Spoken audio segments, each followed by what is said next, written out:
सम्पूर्ण दर्शक महानुभावहरूलाई विवेक गुरुङ च्यानलमा हार्दिक स्वागत तथा अभिवादन गर्न चाहन्छु। तपाईहरू जहाँ तै हुनुहुन्छ आरामै कुशलै हुनुहुन्छ भन्ने आशा र विश्वास पनि लिएको छु। विवेक गुरुङ च्यानल मार्फत विभिन्न नयाँ नयाँ भिडियोहरू प्रस्तुत गर्ने सिलसिलामा आज एउटा नयाँ भिडियोको साथमा उपस्थित भएको छु। जुन भिडियो तपाईहरू हेरिसकेपछि अन्तमा यो भिडियोलाई लाइक गर्नुहोस्, कमेन्ट गर्नुहोस्, सब्स्क्राइब गर्नुहोस् र नेगेटिभ कमेन्टहरू नगरिदिनु होला। तपाईहरूले सकेसम्म म घुमेका ठाउँहरूको जुन मैले जानकारी भएको मेरो बुद्धि र क्षमताले भ्याएसम्म तपाईहरूले प्रस्तुत गर्ने जमर्को गर्छु र अन्तमा यो भिडियोलाई सब्स्क्राइब गरेर साथ दिनुहोला। यति बेला दुनियाँभरि लकडाउन गरिएको छ र त्यो लकडाउनको असर कोरोनाको कारणले गर्दा गरिएको लकडाउनको असरले विश्वलाई नै साङ्लोले बाँधिएर भोटे ताल्चा मारिएको छ। विश्वलाई भोटे ताल्चा मारेर यति बेला एउटा नयाँ त्रासदी अथवा भय या त्रासको व्यापार गरिएको छ। यस्तो भएको छ कि मानव सभ्यताको यो 70,000 वर्षमा पहिलो पटक यसरी मानिसहरूलाई घरभित्र बन्धक बनाइएको छ र त्यसको कारण चाहिँ कोरोना भनेर देखाइएको छ। आज हामी कोरोनाको बारेमा केही संवाद गरौँ।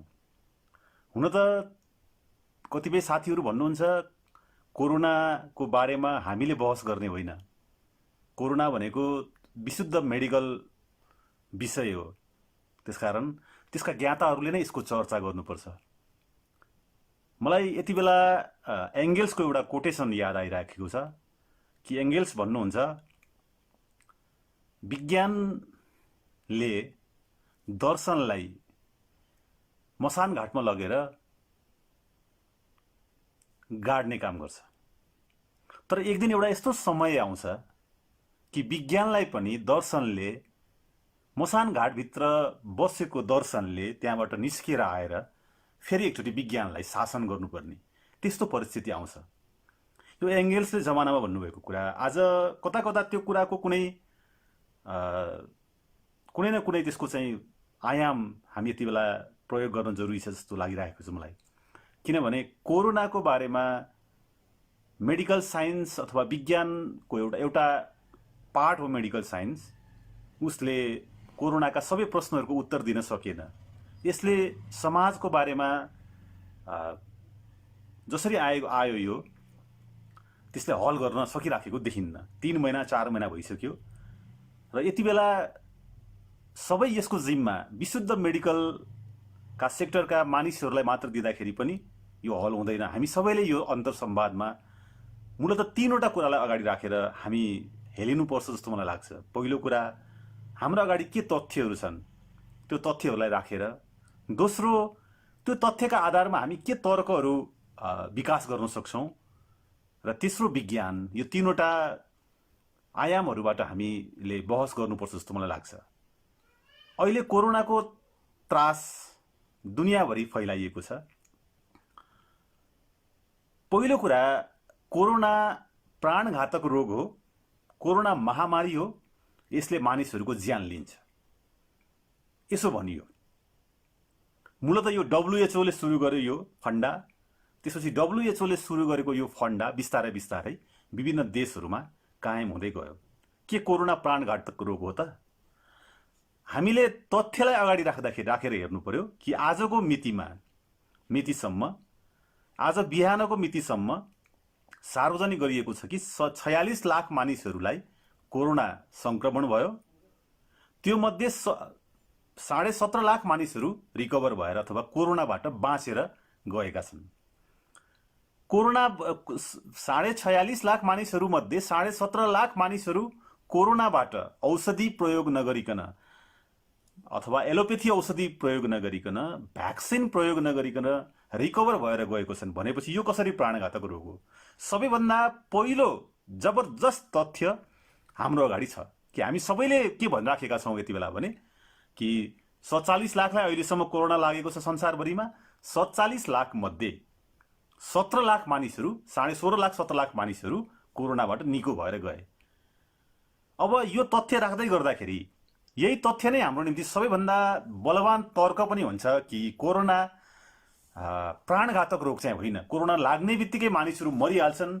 यसले एउटा ठुलो चाहिँ आकलन जो WHO ले गरेको थियो, यति करोड मानिसहरू मर्ने कन्फर्म छ, भारतमा यति करोड मर्छन्, चाइनामा यति मर्छन्, अमेरिकामा यति मर्छन् भनेर उसले जो अन्दाजिफिकेसन जो WHO ले गरेको थियो त्यो चाहिँ अहिले आइसकेपछि त्यो चाहिँ प्रमाणित देखिन्न पहिलो कुरा। त्यसकारण यो तथ्य नै हाम्रो निम्ति पहिलो बलशाली तथ्य हुन्छ जस्तो लाग्छ मलाई कि 47 लाखलाई कोरोना लागेको छ भनिएको छ। त्यो मध्ये 17 लाख मानिसहरू चाहिँ कोरोनाबाट निको भएर आएका छन्। उनीहरूले प्रोपर एलोपेथीको कुनै मेडिसिन या भ्याक्सिन प्रयोग गरेका छैनन्। अब यो भन्दै गर्दाखेरि यसको काउन्टर प्रश्न आउँछ हाम्रो बीचमा।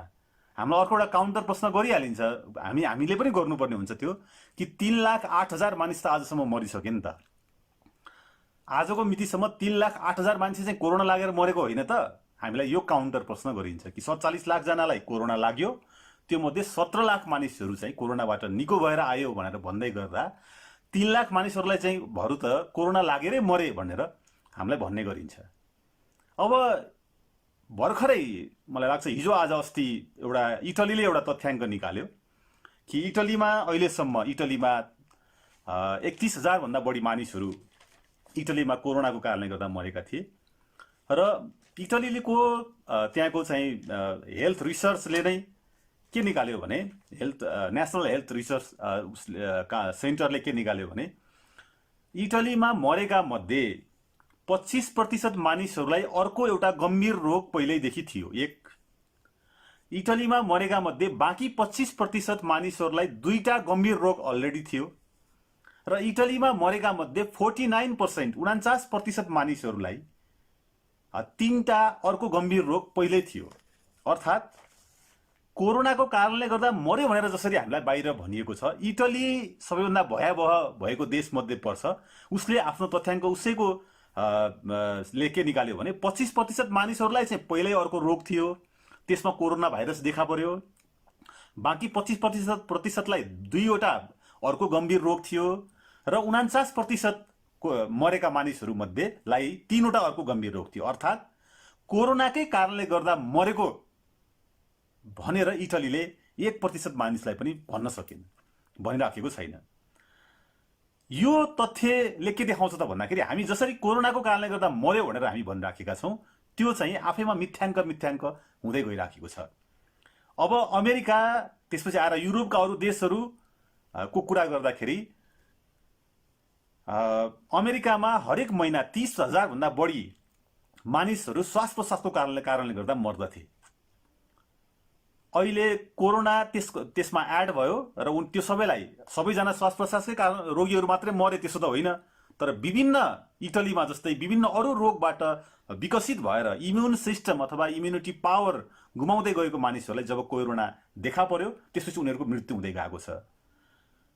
यो चाहिँ 3 लाख मानिसहरूको मृत्युको बारेको एउटा हामीसँगको गतिलो तथ्याङ्क हो। पहिलो तथ्याङ्क कि उनीहरू कोरोनाको कारणले गर्दा मात्रै मरेका हुन् भनेर भन्ने मेडिकल्ली कुनै आधार छैन। दोस्रो कुरा, जसले कोरोनाको PCR डिटेक्ट गर्ने जसले चाहिँ आविष्कार गरे, केरी मुलस, उनी नोबेल पुरस्कार विजेता पनि रहेछन्। नोबेल पुरस्कारको विजेता जसले PCR टेस्ट जसलाई हामी भन्छौँ कोरोनाको चाहिँ टेस्ट गर्ने, उनी के भन्छन् भने यो अनुसन्धानको लागि मात्रै हो, यो अनुसन्धानको लागि मात्रै मैले निकालेको हो। यसको आधारमा बिरामीलाई यो भाइरस भयो र यो भाइरसको यो औषधि देऊ भनेर उसलाई डायग्नोसिस गर्न मिल्दैन उनले भन्छन्। त्यसको मतलब के हो त भने हामी कोरोना लाग्यो भनेर हामीले भन्न सक्ने हामीसँग मेडिकल्ली पनि त्यस्तो कुनै ऱ्यासनल हामीसँग छैन, तर्क हामीसँग हुँदैन कि कोरोनै लागेर कोही मर्यो। किनभने कोरोना को डिटेक्ट गर्ने जसले उसले आविष्कार गरेको छ ऊ नै के भन्छ भन्दाखेरि कोरोनाको चाहिँ यो चाहिँ हाम्रो अनुसन्धानको लागि मात्रै हो, यो कुनै डिटर्मिनेसनको निम्ति होइन। तर दुनियाँभरि अहिले त्यो चेक गर्नको निम्ति त्यही कुरालाई मापदण्ड बनाइएको छ र दुनियाँभरि अहिले त्यही टेस्टिङको आधारमा कोरोना लाग्यो र कोरोनाको कारणले गर्दा मर्यो भनेर हामीलाई भनिँदै आएको छ। यो दोस्रो तथ्याङ्क जस्तो लाग्छ मलाई कि कोरोनाको कारणले गर्दा जो मर्यो भनेर भन्ने जसरी अहिले 3,08,000 10,000 को तथ्याङ्क ल्याइएको छ, त्यो कुरा चाहिँ त्यो तर्कहरूले काट्दछ जस्तो मलाई लाग्छ। तेस्रो कुरा, कोरोनाको कारणले गर्दाखेरि यसले एउटा ठुलो चाहिँ के भन्छ फैलाइरहेको छ महामारी भनेर जसरी भनिराखेको छ, त्यो चाहिँ एलोपेथी मेडिकल साइन्स अन्तर्गत WHO ले मात्रै यो कुराको वकालत गरिराखेको छ।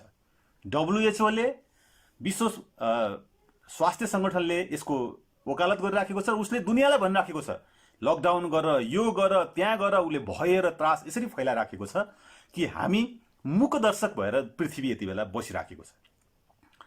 अरू कुनै उपाय देखिँदैन, किनभने मृत्यु अगाडि देखिन्छ।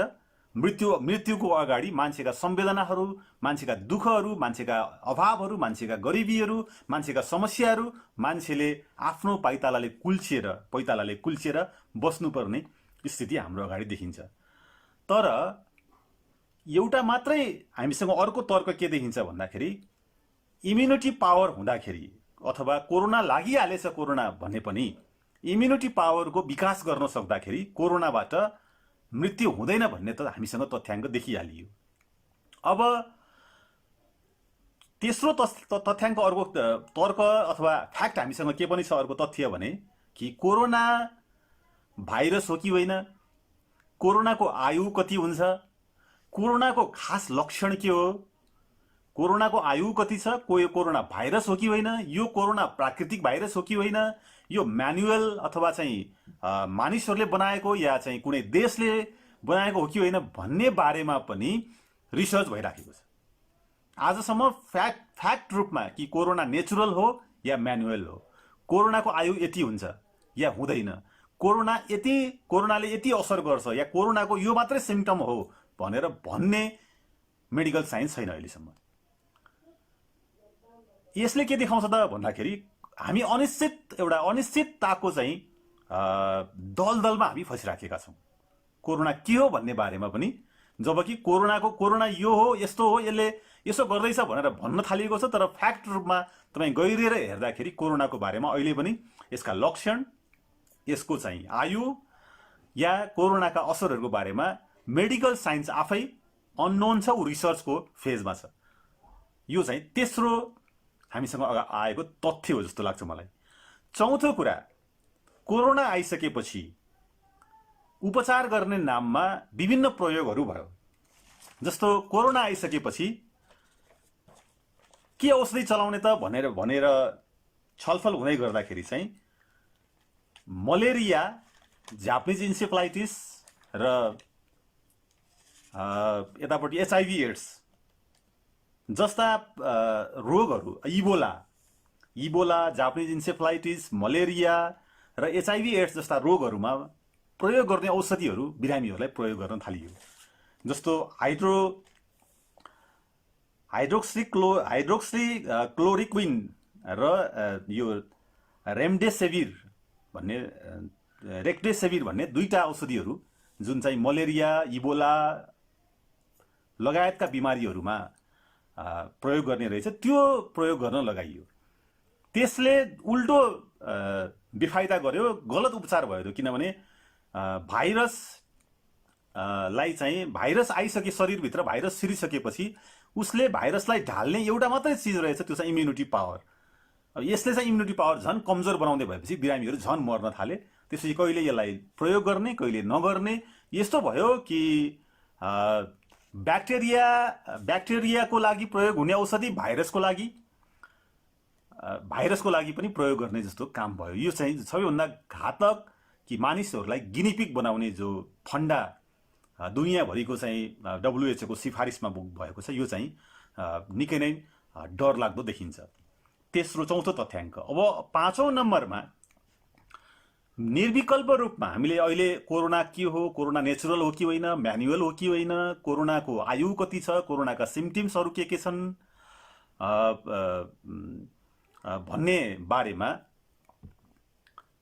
छलफल गर्दै जाँदाखेरि चाहिँ एउटा हामीसँग जवाफ छ कि कोरोनाको उपचार एउटा मात्रै छ भन्ने कुराको जवाफ भन्न चाहिँ हामीले कुनै साथ एउटा अनुसन्धान 10वटा अनुसन्धान गर्नु पर्दैन कि मानिसहरूको इम्युनिटी सिस्टम डेभलप गर्यो भने बनायो भने कोरोना भाग्छ भन्ने कुरा चाहिँ प्रमाणित भइसकेको छ कि यसको मतलब के हो भने भाइरसहरू कुनै पनि भाइरसहरू अब यो टाइपका भाइरसहरूको सँग लड्नको निम्ति चाहिँ एउटा बिरामी भएछ भने पनि उसले चाहिँ इम्युनिटी पावर नै बढाउनु पर्ने देखिन्छ त्यो कुरा पनि प्रमाणित भइसकेको छ यसले के देखाउँछ त भन्दाखेरि इम्युनिटी पावर कसरी बढाउने भन्ने कुरा पो हामीले चाहिँ छलफल गर्ने हो त तर हामी चाहिँ अहिले एलोपेथीको भ्याक्सिनलाई कुरेर बसिराखेका छौँ हामी यो चाहिँ हाम्रो विडम्बना भएको छ त्यसपछि अर्को 6औं तथ्य छ हाम्रो अगाडि त्यसो हो भने किन यत्रो दुनियाँलाई कसरी गुमराहमा राख्न सकियो त के यो कसरी सम्भव छ त यो त हाम्रो आँखा अगाडि चाहिँ के डब्ल्युएचओले त्यस्तो गर्न सक्छ के डब्ल्युएचओले विश्वका यति देशहरूलाई यति धेरै मानिसहरूलाई मूर्ख बनाउन सक्छ भन्ने तथ्याङ्क हाम्रो अगाडि छ हाम्रो अगाडि चाहिँ त्यो प्रश्न जन्मिन्छ तर फेरि अर्को तथ्य के सँगसँगै रहेछ त भन्दाखेरि डब्ल्युएचओलाई फन्डिङ गर्ने डब्ल्युएचओलाई जसले अनुदान दिन्छ या पैसा लगानी गर्छ त्यो मध्ये विश्वको दोस्रो लगानीकर्ता बिल गेट्सको चाहिँ संस्था रहेछ र ऊ चाहिँ विश्वभरि मेडिकल व्यापार गर्ने मेन कर्पोरेट मध्ये पर्दो रहेछ जसले विश्वभरि मेडिकल इक्विपमेन्टहरू औषधिहरूको व्यापार गर्छ उसले डब्ल्युएचओलाई लगानी गर्छ र अहिले एउटा डरलाग्दो तथ्याङ्क आएको छ कि हरेक वर्ष $3 ट्रिलियन 3 ट्रिलियन डलर मेडिकलमा लगानी हुँदो रहेछ दुनियाँभरि व्यापार हुँदो रहेछ अहिले 2020 मा मात्रै 2020 को आज हामी कति महिनामा गुज्रिँदैछौँ 30% भन्दा बढी त्यसमा चाहिँ व्यापार चाहिँ अहिले मेडिकलमा बिक्री के अरे मेडिकलको इक्विपमेन्टहरूमा औषधिहरूमा व्यापार बढेको छ यो सबैभन्दा ठुलो तथ्य हो हाम्रो अगाडि कोरोनाको कारणले गर्दाखेरि जसरी दुनियाँलाई टेरोराइज गरियो र टेरोराइज गरिसकेपछि आज के देखिन्छ त भन्दाखेरि मेडिकलको व्यापार चाहिँ विश्वको हिजो भइराखेको व्यापार भन्दा 30% बढी गुना होइन 30% बढी व्यापार अहिले भएको छ यसको मतलब यो एउटा ठुलो फन्डा चाहिँ यहाँनिर हामी सजिलै छ भनेर हामी भन्न सक्ने ठाउँ छ हाम्रो अर्को पनि एउटा तथ्य छ हामीसँग कि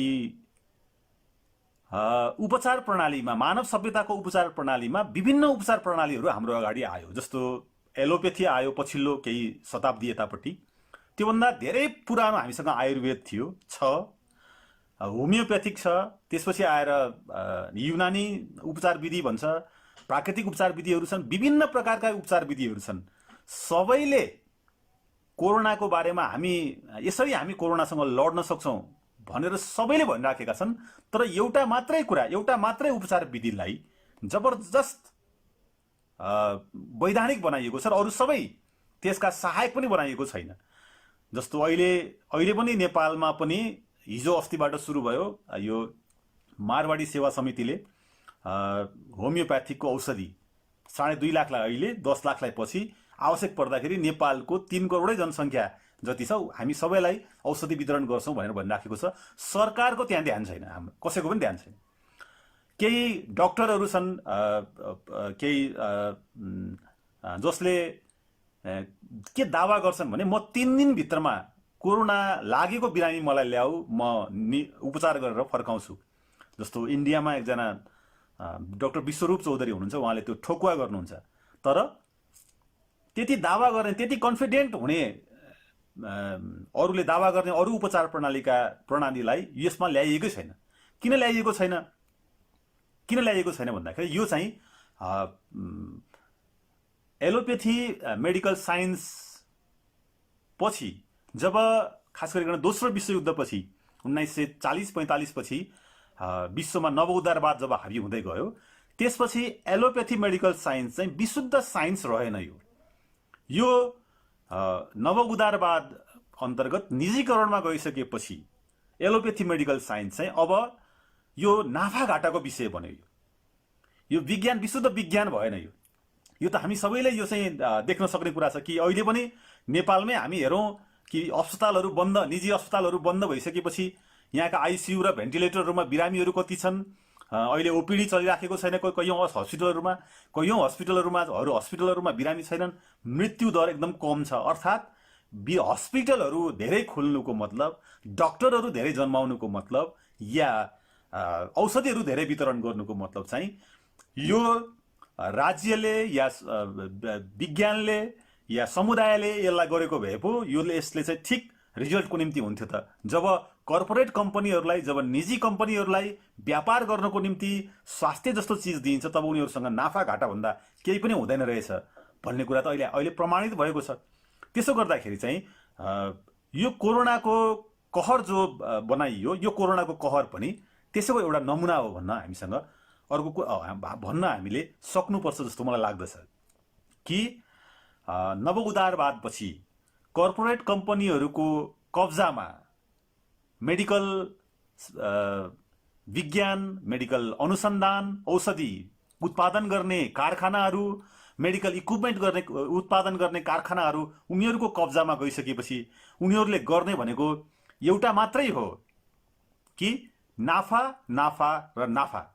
उनीहरूसँग योभन्दा अर्को कुनै अप्सन हुने कुरा भएन, किनभने उनीहरूले नाफाभन्दा अर्को कुनै भाषा जान्दैनन् र अहिले पनि त्यो चाहिँ प्रमाणित भएको छ।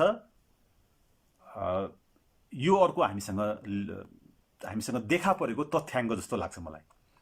अब अर्को एउटा बहस हामीले चलाउनु पर्ने छ लकडाउनको बारेमा।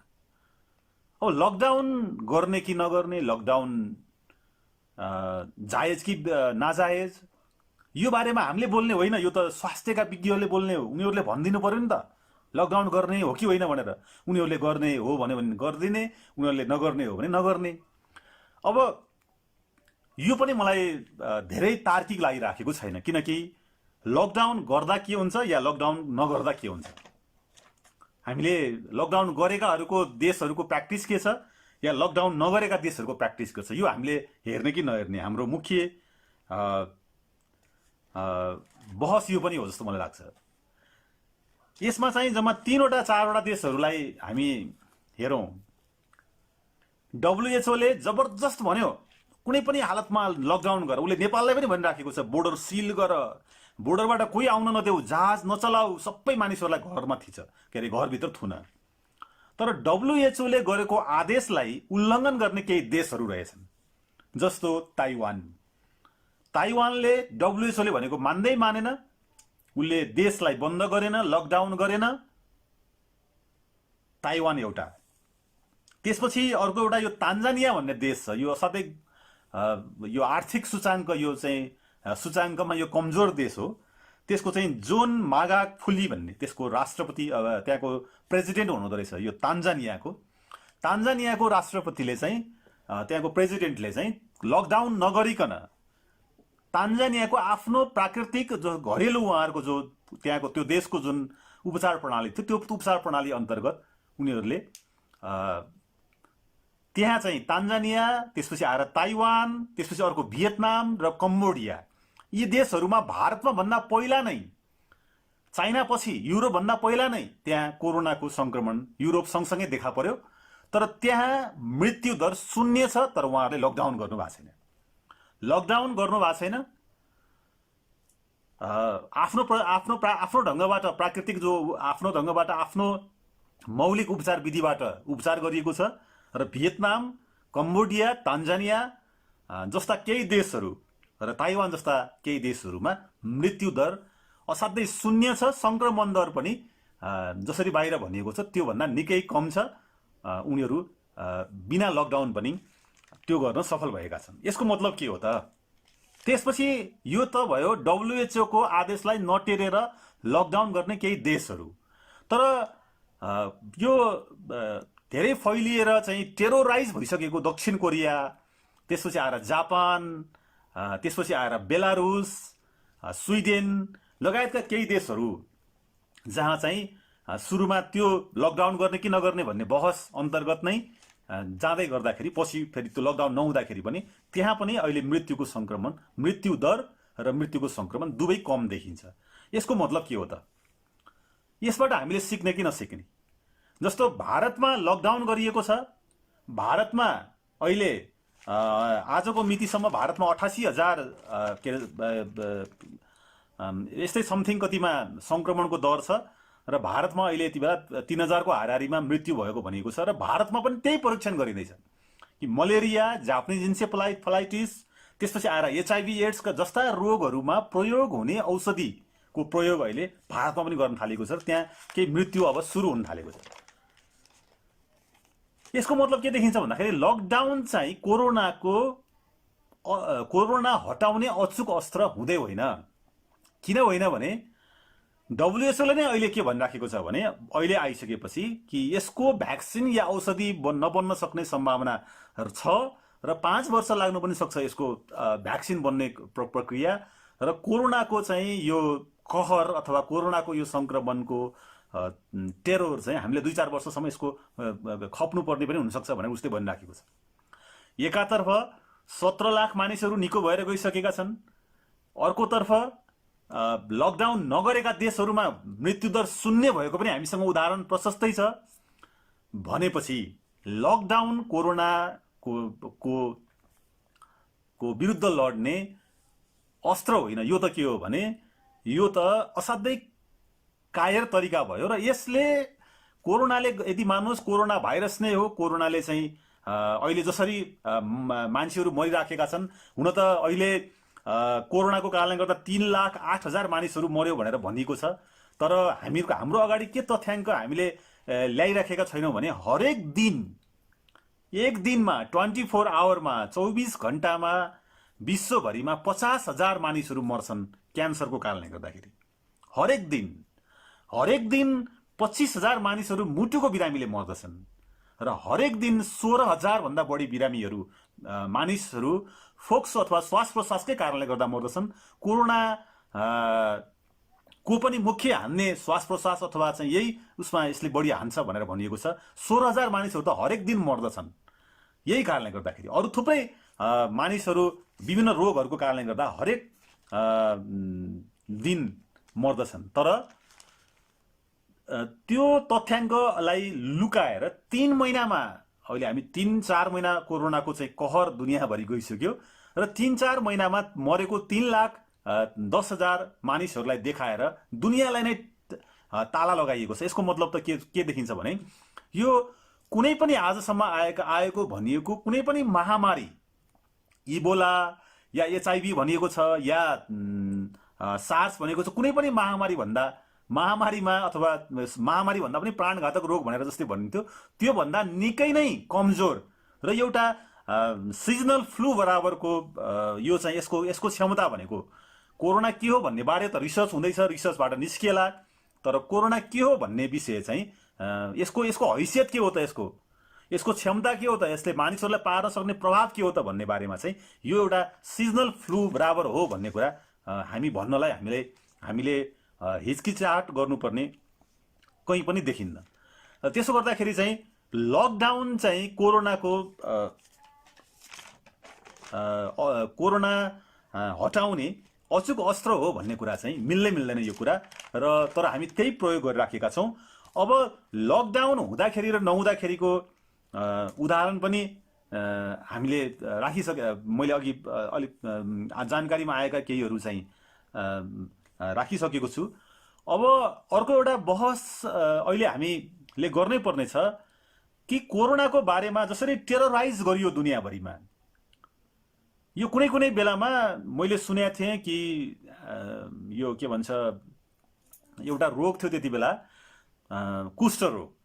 कुष्ठरोग लागेको मानिसहरूलाई असाध्यै हेयको नजरले, असाध्यै हेयको दृष्टिकोणले हेरिन्थ्यो भन्ने, त्यसलाई चाहिँ महारोग पनि भन्ने गरिन्थ्यो। त्यो लागेको मान्छेको उसको चाहिँ शरीरको बनावट अब बिग्रिनेतिर जाँदै गर्थ्यो। अहिले कोरोना लागेको मानिसहरूलाई समाजले गर्ने व्यवहार त्यस्तो देखिन्छ। यो काठमाडौँ र केही सहरहरू जहाँनिर अहिले लकडाउनमा चाहिँ मानिसहरू हरेक टोलमा अहिले पछिल्लो चरणमा आइसकेपछि त टोलमा त्यहाँका युवाहरूलाई लट्ठी लिएर र सुरक्षाको लागि राखिएको छ र उनीहरूले यसरी व्यवहार गरिराखेका छन् कि मेरो गाउँमा कोही नछिर भनेर। कोरोना लागे एउटा त लागेको बिरामी प्रतिको हाम्रो सामाजिक जो नजर छ, एकजना वीरगन्जमा अहिले कोरोनाको संक्रमण देखा पर्यो भनेर त्यहाँको चाहिँ उसमा हस्पिटलमा बसेको एकजना पत्रकार साथी हुनुहुन्छ। उहाँले हिजो अस्ति भर्खरै एउटा आर्टिकल लेख्नु भएको थियो र उहाँको परिवारले हिजो बेलुका लेखेको स्ट्याटस चाहिँ झन् डरलाग्दो छ कि थाहा पाइस् तैँले बजारमा हिँड्न पर्ने, यस कारणले गर्दा तँलाई कोरोना भयो भनेर सिङ्गै परिवारलाई नै कसैले भेट्न पनि नजाने, कसैले बोल्दा पनि नबोल्ने, यस्तो खालको सामाजिक मनोदशा ले चाहिँ के देखाउँछ भन्दाखेरि कोरोना लागिसकेपछि यदि लागिहाल्यो भने हाम्रो समाजले, हाम्रो देशले, हाम्रो चाहिँ यो WHO ले गरेको सर्कुलरको आधारमा जुन मनोदशा बिरामीले पाउँछ त्यो मनोदशाको कारणले गर्दाखेरि मानिसहरू चाहिँ कोरोनाको कारणले गर्दा त हुँदै होइन कि समाजको अवहेलनाको कारणले गर्दाखेरि उसको चाहिँ मर्ने खतरा झन् बढेको देखिन्छ। त्यस कारणले गर्दाखेरि त्यसको एउटा मुख्य कारण भनेको लकडाउनको सुरुवात हो। यदि लकडाउन गरिँदैन थियो भने अथवा लकडाउनको चाहिँ टेरोर हामीले फैलाउँदैनथ्यौँ भने त्यो खालको मनोदशा अहिलेसम्म जाने थिएन, किनभने अहिले चाहिँ त्यो हाम्रो अगाडि नै देखिएको तथ्य जस्तो मलाई लाग्छ। झन् अब आजकै मितिमा चाहिँ कोरोनाकै कारणले गर्दा अब कोरोनाको त्यो टेस्ट गर्दाखेरि जुन मान्छे छ त्यो मान्छेमा पोजिटिभ देखिएको पनि हुन सक्ला या नसक्ला, त उसको बिरामीको ब्याकग्राउन्ड के थियो, ऊ के रोगबाट ग्रस्त थियो भन्ने कुराको चाहिँ छिनोफाने नगरिकन हामी के देखाइराखेका छौँ भन्दाखेरि यसलाई चाहिँ मजाकको विषय बनाइराखेका छौँ। यो चाहिँ निकै नै गम्भीर हो जस्तो मलाई लाग्छ। र अब अरू केही दिनहरू, अरू केही हप्ताहरू यसै गरी कोरोनाको कारणले गर्दा लकडाउन गर्दै जाँदाखेरि एउटा नयाँ हाम्रो जस्तो देश, जुन देशमा चाहिँ उत्पादन केही पनि हामी गर्दैनौँ, हामी उत्पादन पनि केही गर्न नसक्ने देश छ, त्यस्तो देशहरूको सन्दर्भमा चाहिँ यसले निकै नै ठुलो असर पार्ने देखिन्छ कि कोरोनाको कारणले गर्दा लकडाउन गर्दै जाने र हो भने यहाँ का आधारभूत जो दैनिक काम गरेर खानुपर्ने जो नागरिकहरू छन्, जो मजदुरहरू छन्, जो कामदारहरू छन्, उनीहरूको हालत चाहिँ निकै नै ठुलो भयावह हुने देखिन्छ। र त्यसले चाहिँ एउटा अर्को नयाँ अकल्पनीय भोकमरी या अकल्पनीय खालको चाहिँ द्वन्द्वमा अथवा अकल्पनीय खालको एउटा त्रासदी या एउटा त्यस्तो खालको वातावरणको हामी निम्तो पत्र दिइराखेका छौँ जस्तो मलाई लाग्छ। त्यसकारण कोरोनाको बारेमा हामीले तथ्यहरूलाई अगाडि राखेर, तर्कहरूलाई अगाडि राखेर र मेडिकल साइन्सले नै भनेका कुराहरूलाई पनि अगाडि राखेर हेर्दाखेरि लकडाउन चाहिँ कोरोनाको अचुक अस्त्र हुनै सम्भव छैन। ल मान्नुहोस् 5 वर्षसम्म कोरोना जाने भयो भने 5 वर्षसम्म हामी लकडाउन गरेर बस्न सक्छौँ कि सक्दैनौँ? ल लकडाउन गरेर निको हुने या 20 दिन लकडाउन गरेर 2 महिना लकडाउन गरेर या 3 महिना लकडाउन गरेर निको हुने भन्ने कुराको ग्यारेन्टी पनि केही छैन। र अर्को एउटा उदाहरण के देखिन्छ भन्दाखेरि जस्तो चाइना अहिले कोरोनाबाट मुक्त उसले घोषणा गरिसकेको छ। एउटा प्रश्न हामीले यो कोरोना जहाँ चाइनाबाट सुरु भएको देशमा अहिले कोरोना छैन, कोरोनाबाट खास एक्टिभ केसहरू छैनन्, 20-50-100 जना मात्रै छन् र मृत्यु दर त छैन भनेर भनिएको छ। अब चाइनाले के पनि भनेको छैन भने चाइनाले मैले औषधि निकाले पनि भनेको छैन, मैले भ्याक्सिन निकाले पनि भनेको छैन, र टेरोर फैलिएको चाइनामा कोरोना कसरी गयो त? यो प्रश्न हामीले गर्नुपर्ने देखिन्छ कि कोरोना चाहिँ चाइनामा कोरोनाको अन्त्य हुँदाखेरि त्यहाँ कुनै औषधि एलोपेथी औषधि बनेर या भ्याक्सिन बनेर कोरोनाको अन्त्य भएको हो त? त्यसो त होइन। अहिले चाइना त मुक्त भइसक्यो। त्यस कारणले गर्दाखेरि हामीले यो टेरोराइज जो फैलाइरहेका छौँ र यो टेरोराइजको जो शिकार हामी सबै भइराखेका छौँ, यसबाट एकपटक मुक्त हुनुपर्दछ।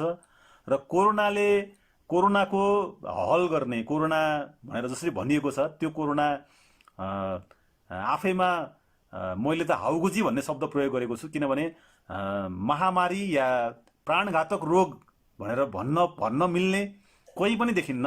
यो एउटा हाउगुजीको रूपमा हाम्रो अगाडि ल्याइयो।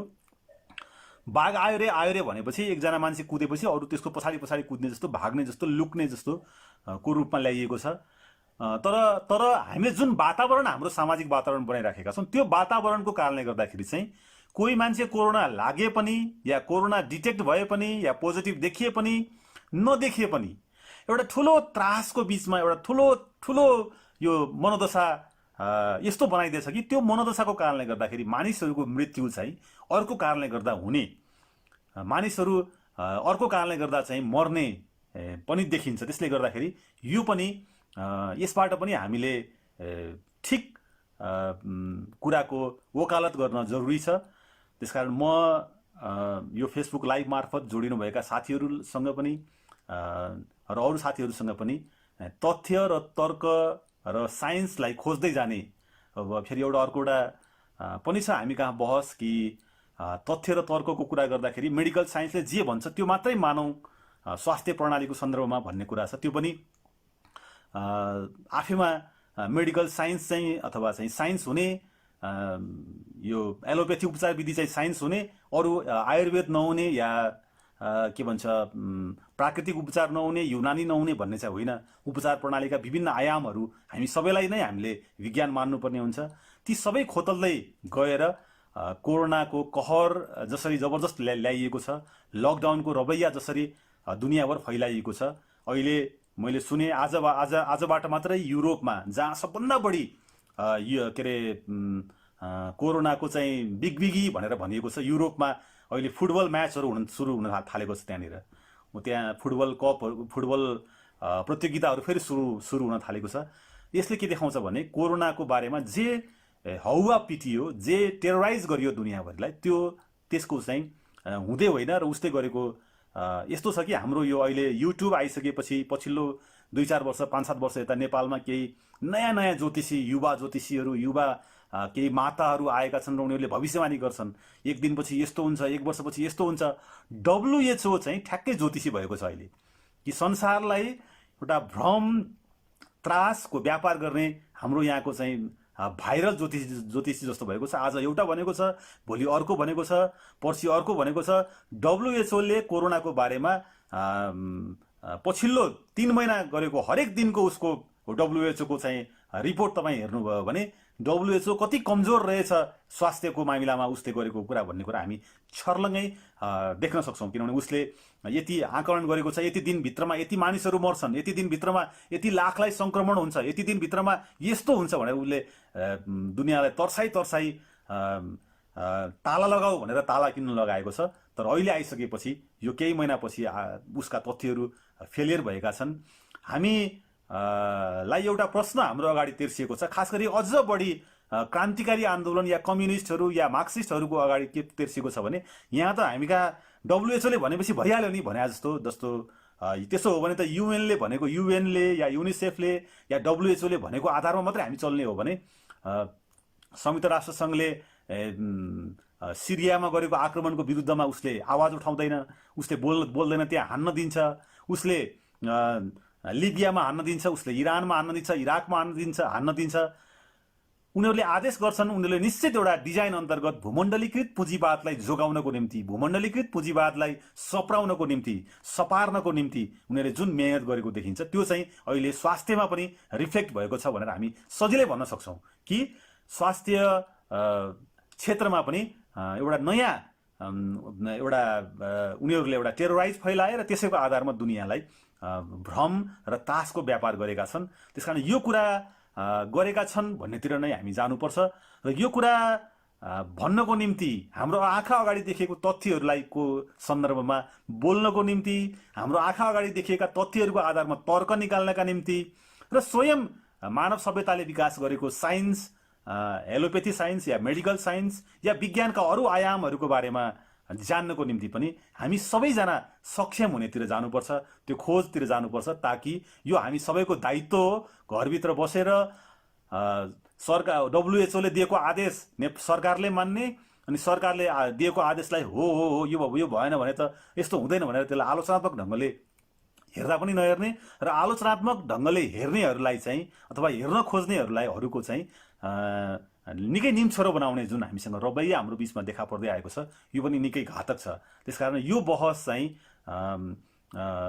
कोरोनाको कहर पछिको यो बहसले केही नयाँ अरू क्षेत्रमा पनि बहस गर्न हामीलाई बाध्य बनाइदिएको छ। प्रकृतिको बारेमा, पर्यावरणको बारेमा, पुँजीवादको बारेमा।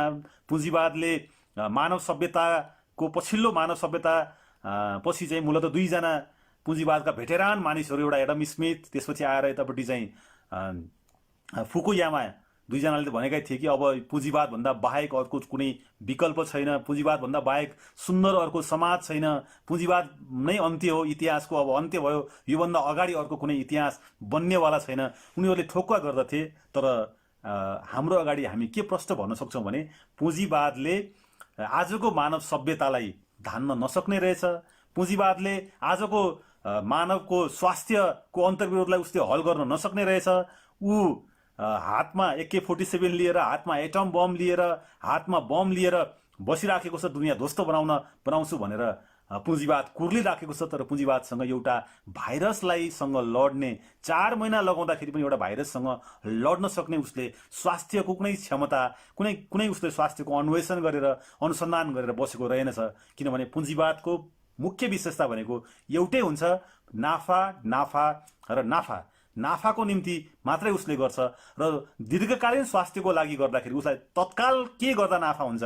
तत्काल औषधि बेच्दा नाफा हुन्छ, तत्काल भेन्टिलेटर बेच्दा नाफा हुन्छ, तत्काल मास्क बेच्दा नाफा हुन्छ, तत्काल जे बेच्दा नाफा हुन्छ। पुँजीवादको ध्यान त्यसमै रहेछ।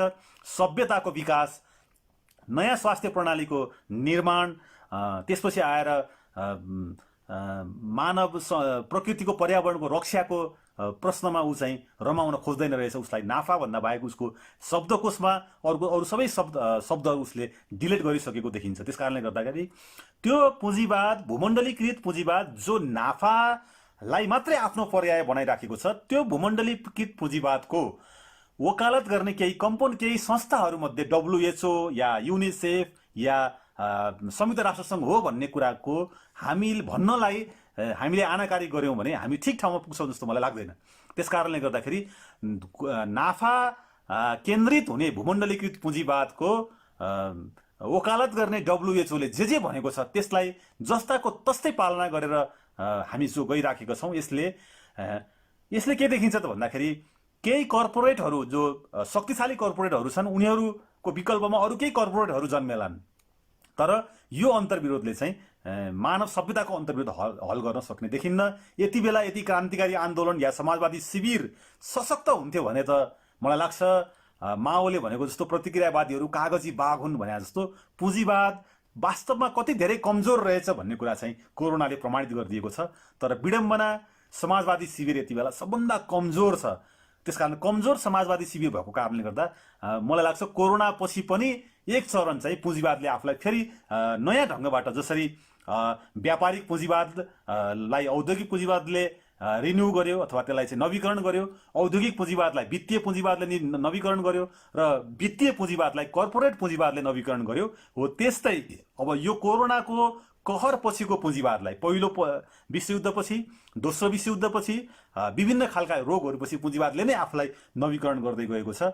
समाजवादी शिविर कमजोर भएको कारणले गर्दाखेरि यो कोरोना पछि पनि सम्भवतः पुँजीवादले नयाँ आफ्नो नवीकरणको उसको रणनीति, नाफामूलक नवीकरणको नयाँ रणनीति उसले कायम गर्ला।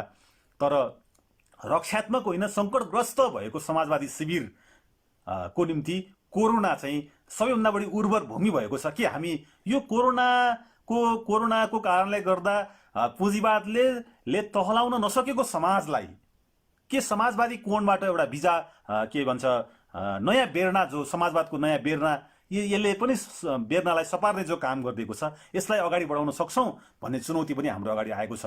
त्यसकारण WHO लाई या संयुक्त राष्ट्रसङ्घलाई या युनिसेफलाई हाम्रो गड फादर मानेर, हाम्रो स्वास्थ्यको चाहिँ के भन्छ महामानव मानेर या स्वास्थ्यको हाम्रो चाहिँ महान गिदी मानेर विचार मानेर उसको आदेशहरूलाई हुबहु पालना गरेर हामी भनिरहेका छौँ कोरोना यस्तो हो, कोरोनाले यो गर्छ, कोरोनाले त्यो गर्छ भनेर भनिराखेका छौँ र त्यसलाई आलोचनात्मक ढङ्गबाट त्यसको चाहिँ हेर्नेतिर हामी कसैको ध्यान गइरहेको छैन।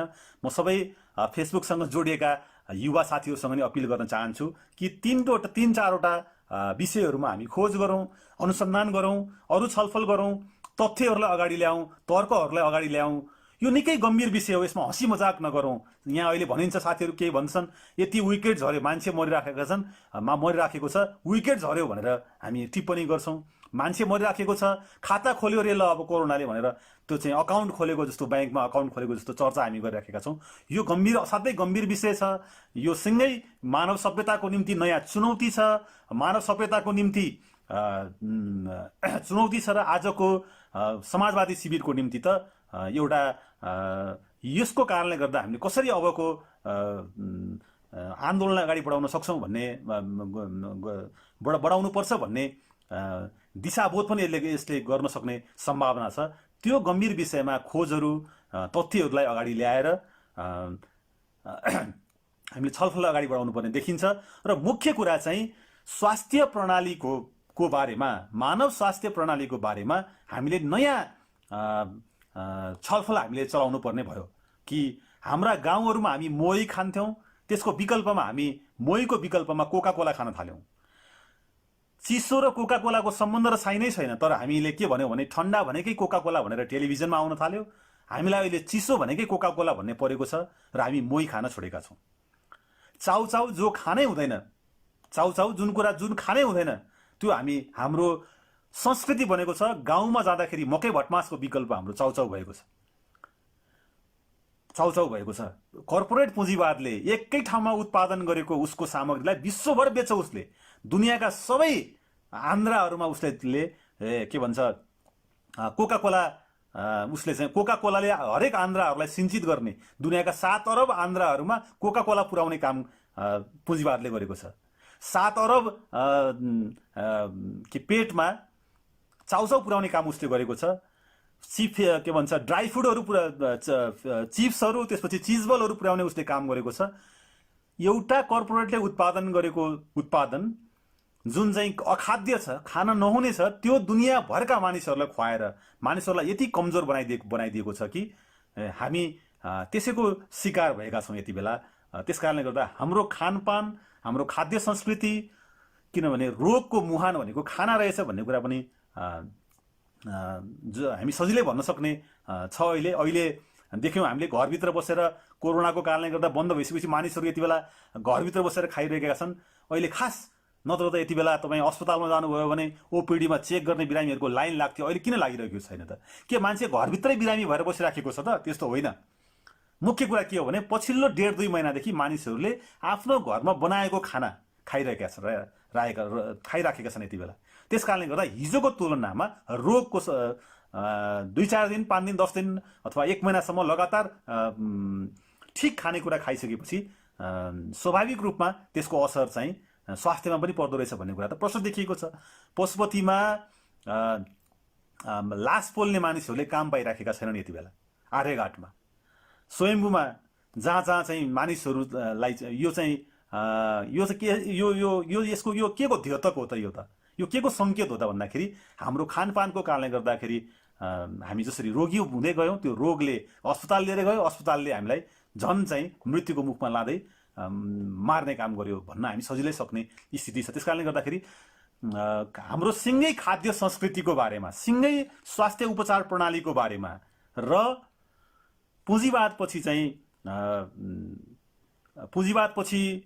पुँजीवादले टहलाउन नसकेको जो कोरोनाको कहर छ त्यसले दिएको सन्देश मूलतः 3वटा, एउटा सामाजिक व्यवस्थाको बारेमा, दोस्रो पर्यावरणको बारेमा र तेस्रो चाहिँ स्वास्थ्य प्रणालीको बारेमा। यो 3वटा बहसहरू हामीले नयाँ ढङ्गबाट उठाउन जरुरी छ। म सबै मेरो फेसबुक यो लाइभमा जोडिनुभएका साथीहरूसँग यसको बारेमा थप तथ्यहरू, थप तर्कहरू र थप विज्ञानहरूलाई खोतलौँ। हामी सबैका टाउकाहरू हल्लाउँ, हामी सबैका टाउकाहरू हल्लिन बनेका हुन्, हामी सबैका गिदीहरू चलायमान हुनका निम्ति बनेका हुन्। यो कसैको आवाज सुनेर, कसैको आदेश पालना गर्नका निम्ति मात्रै बनेका होइनन्,